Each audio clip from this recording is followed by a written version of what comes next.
Assalamualaikum warahmatullahi wabarakatuh. Saya Effendi, calon guru penggerak angkatan 9 dari SD Negeri 1 Paduan Rajawali, Kabupaten Tulang Bawang. Kali ini saya tidak sendiri, saya ditemani oleh Ibu Pelitawati, MPD. Beliau merupakan kepala sekolah dari SD Negeri 1 Paduan Rajawali, Kabupaten Tulang Bawang.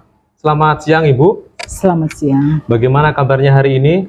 Alhamdulillah sehat, baik. Jadi minta waktunya Ibu untuk melakukan kegiatan wawancara dengan di mana tujuan dilakukan wawancara ini untuk mengetahui bagaimana Ibu selama ini mengambil langkah dalam pengambilan keputusan dilema etika. Jadi praktik-praktik yang Ibu lakukan dan unsur-unsur apa saja yang Ibu lakukan selama pengambilan keputusan dilema etika ini. Nah, baik Ibu, kita langsung saja pada inti wawancaranya. Ya. Ada beberapa pertanyaan yang akan saya tanyakan kepada Ibu terkait praktik-praktik langkah-langkah pengambilan keputusan dilema etika yang Ibu lakukan selama ini di sekolah. Jadi pertanyaan yang pertama Ibu, selama ini bagaimana Ibu dapat mengidentifikasi kasus-kasus yang merupakan dilema etika atau bujukan moral? Dilema etika itu kita harus memutuskan antara pilihan yang sama-sama memiliki alasan yang masuk akal. Sehingga untuk mengidentifikasi antara dilema etika dan bujukan moral itu dapat dilihat dari alasan pembuatan keputusan. Jika ada alasan yang masuk akal dan dibenarkan, maka masuk ke dalam dilema etika. Sedangkan jika alasan yang tidak sesuai atau tidak masuk akal, maka itu masuk dalam bujukan moral. Bujukan moral. Jadi ya. Dalam pengambilan keputusan yang Ibu lakukan terkait dilema etika ataupun itu bujukan moral, itu Ibu identifikasi dari masuk akal atau tidak gitu, ya, Bu ya. Betul. Dari segi sesuaikah atau tidak gitu dengan hati nurani kita atau kebajikan-kebajikan yang biasa kita laksanakan di sekolah begitu Bu ya. Iya. Lalu pertanyaan yang kedua, selama ini bagaimana Ibu menjalankan pengambilan keputusan di sekolah Ibu, terutama untuk kasus-kasus di mana ada dua kepentingan yang sama-sama benar atau sama-sama mengandung nilai kebajikan? Untuk menjalankan atau mengambil keputusan itu, saya selalu membudayakan musyawarah. Musyawarah Bu ya? Ya, saya selalu membudayakan musyawarah kepada seluruh dewan guru,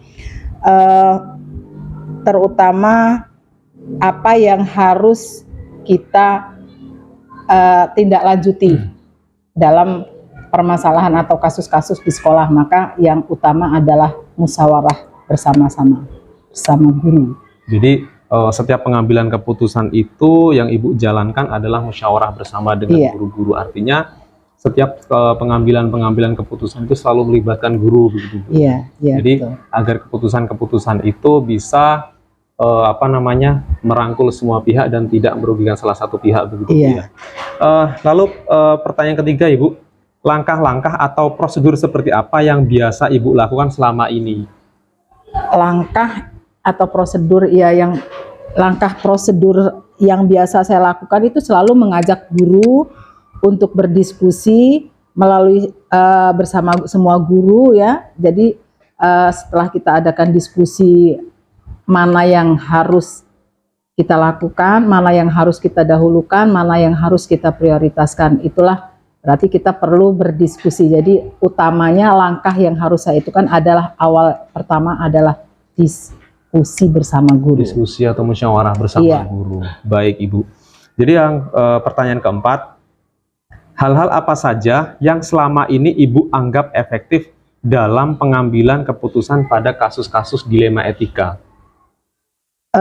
Hal yang dianggap efektif dalam pengambilan keputusan adanya tindakan yang preventif ya, yang sebelum terjadi permasalahan. Jadi tindakan preventif itu sebelum terjadi permasalahan, maka kita hal yang kita anggap yang lebih efektif dalam pengambilan keputusan.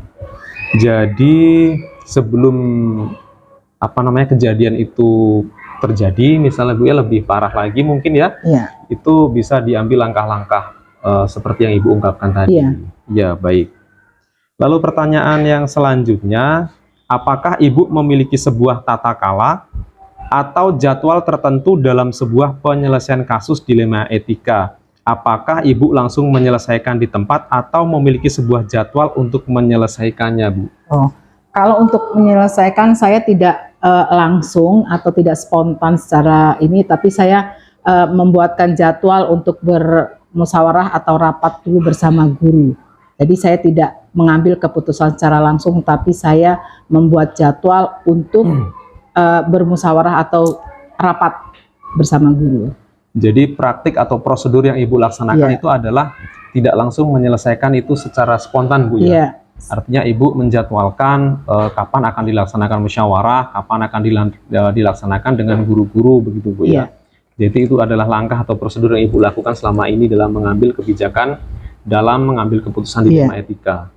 Baik, pertanyaan selanjutnya, adakah seseorang atau faktor-faktor apa yang selama ini mempermudah atau membantu Ibu dalam pengambilan keputusan dalam kasus-kasus dilema etika?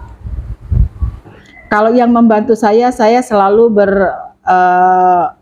konsultasi dengan pengawas, ya. Jadi apapun permasalahan sekolah itu saya pertama yang saya laporkan atau saya diskusikan dulu, saya musyawarahkan dulu kepada pengawas. Kemudian nanti pengawas memberikan solusinya, baru nanti saya musyawarahkan bersama guru. Itu yang saya ambil langkahnya. Jadi seseorang, yang di sini ada termasuk seseorang, Bu, ya? Iya. Jadi seseorang yang biasanya Ibu jadikan rekan sebagai menyampaikan permasalahan-permasalahan dilema etika itu adalah pengawas sekolah, Bu, ya. Sebelum Ibu menyampaikannya langsung kepada guru-guru di sekolah. Baik, pertanyaan terakhir, Ibu. Dari semua hal yang telah disampaikan, pembelajaran apa yang dapat Ibu petik dari pengalaman Ibu mengambil keputusan dilema etika? Pembelajaran yang bisa saya ambil, tidak semua yang saya anggap benar itu benar, karena harus dilihat dari berbagai sisi. Sudut pandang, Bu. Iya, dari sudut pandang. Kemudian analisis dan refleksi saya, hal yang menarik saat wawancara adalah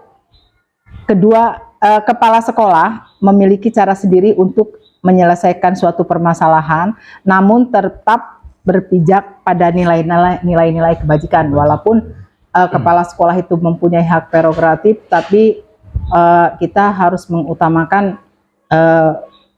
mana yang kita anggap nilai-nilai kebajikannya. Kemudian kepala sekolah juga sama-sama mengambil keputusan paradigma, rasa keadilan, rasa kasihan dengan prinsip-prinsip berpikir berbasis rasa peduli. Namun dalam pengambilan keputusan belum ada prosedur yang menggunakan pengambilan dan pengujian keputusan.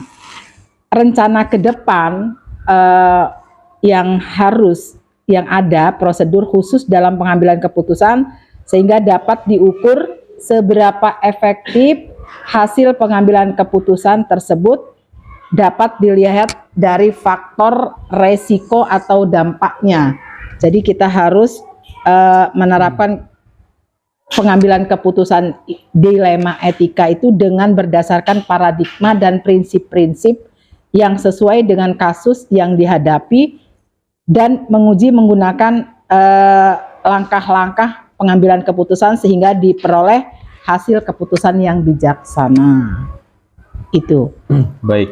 Jadi mempertimbangkan, Bu, ya, mempertimbangkan resiko atau mempertimbangkan segala hal dari aspek-aspek lain selain dari keputusan kepala sekolah sendiri, itu juga dilakukan musyawarah dan juga bisa juga dilakukan musyawarah bersama guru maupun dengan pengawas sekolah. Baik, Ibu, terima kasih atas waktunya. Jadi semoga kedepannya nanti Ibu lebih bijaksana lagi dalam mengambil atau mengambil langkah atau mengambil keputusan dilema etika. Jadi terima kasih atas waktunya, Ibu. Saya akhiri. Terima kasih. Wassalamualaikum warahmatullahi wabarakatuh. Waalaikumsalam warahmatullahi wabarakatuh.